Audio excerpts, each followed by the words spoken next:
Zimbabwe.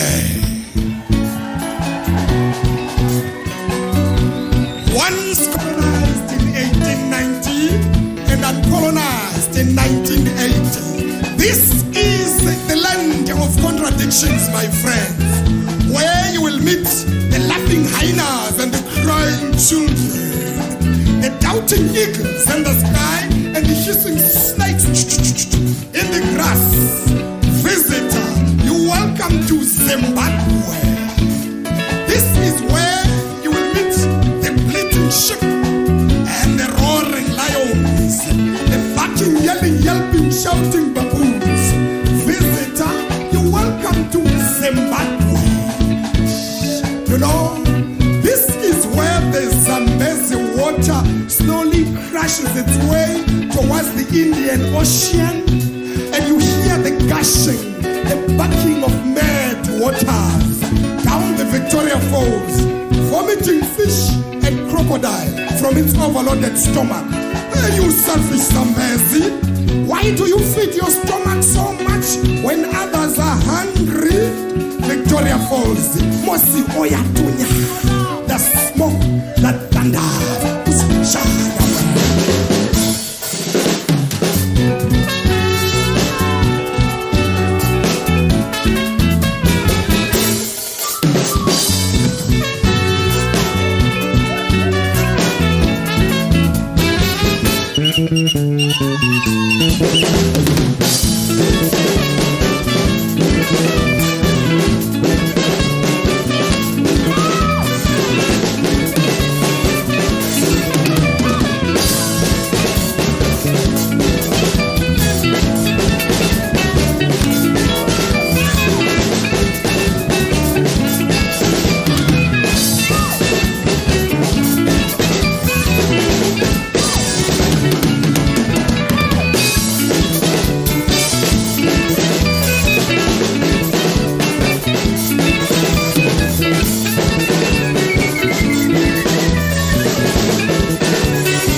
separated. It is a country of many cultures, you know. But because of the media, American culture is tops among the Zimbabwean youth. Everywhere you go, it's, yeah, man.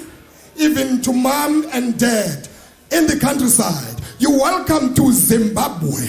Welcome to the wish-wash, the hodgepodge. Thank you.